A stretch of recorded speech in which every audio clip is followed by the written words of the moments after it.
প্রকাশিত হলো পশ্চিমবঙ্গের এসআইআর 2026-এর খসড়া ভোটার তালিকা। আপনার এই খসড়া ভোটার তালিকায় নাম আছে তো?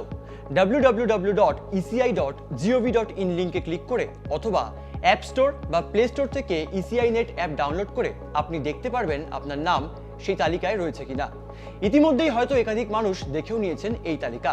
তবে এখন প্রশ্ন হলো, খসড়া ভোটার তালিকায় নাম থাকলেই কি আপনি সেফ?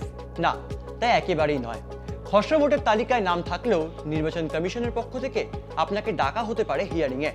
আপনার কাছে চাওয়া হতে পারে কমিশনের বলে দেওয়া 11টি ডকুমেন্টসের যে কোনো একটি। সেক্ষেত্রে ডকুমেন্টস যদি আপনি দেখাতে না পারেন, তাহলে ভোটার তালিকায় নাম থাকবে কিনা তা বিচার বিবেচনা করে দেখবে নির্বাচন কমিশন। কারণ খসড়া তালিকা তৈরি হয়েছে এনুমারেশন ফর্ম ফিল আপের উপরে।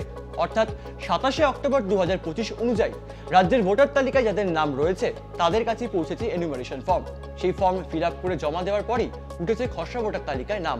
এবার 2002-এর এসআইআর এর সঙ্গে লিঙ্কেজ না পাওয়া গেলে আপনাকে ডাকা হতে পারে হিয়ারিংয়ে।